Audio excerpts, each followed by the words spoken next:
Tripura Info News Update. সোমবার সন্ধ্যায় বিশালগড় থানার পুলিশ গোকুলনগর রাস্তার মাথায় দুটি মারুতি গাড়ি আটক করে তাতে কয়েক কোটি টাকার মোবাইল ডিসপ্লে উদ্ধার হয়। সূত্রের দাবি, কোনো এক অদৃশ্য চাপের কারণে রাত 10টা পর্যন্ত পুলিশ মামলা রুজু করেনি। পাচার বাণিজ্যের অন্যতম প্রধান করিডোর কমলাসাগর বিধানসভা এলাকা। তিন দিকেই বাংলাদেশ সীমান্তবর্তী হওয়ায় ওই এলাকায় কাঁটাতারের বেড়ার নিচের অংশে জং ধরে গেছে এবং বহু জায়গায় মাটির সংস্পর্শ থেকে বিচ্ছিন্ন হয়ে পিলারের উপর ঝুলে রয়েছে, ফলে কাঁটাতারের নিচ দিয়ে অনায়াসে যাতায়াত সম্ভব।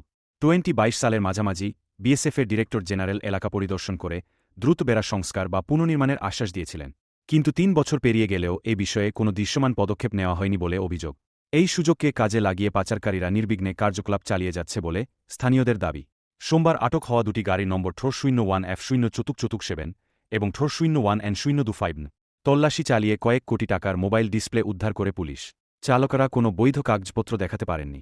পুলিশের প্রাথমিক অনুমান, এগুলো বাংলাদেশে পাচারের উদ্দেশ্যেই নিয়ে যাওয়া হচ্ছিল, যেখানে মোবাইল ডিসপ্লের চাহিদা ও মূল্য বেশি। তবে প্রশ্ন উঠছে, উদ্ধার হওয়া সামগ্রী ও আটক গাড়ির বিরুদ্ধে 4 ঘণ্টা পেরিয়ে যাওয়ার পরও কেন মামলা দায়ের করা হয়নি। আইনশৃঙ্খলা পরিস্থিতি নিয়েও শুরু হয়েছে সমালোচনা। To Tripura Info and press the bell icon so that you never miss any latest updates and news on Tripura.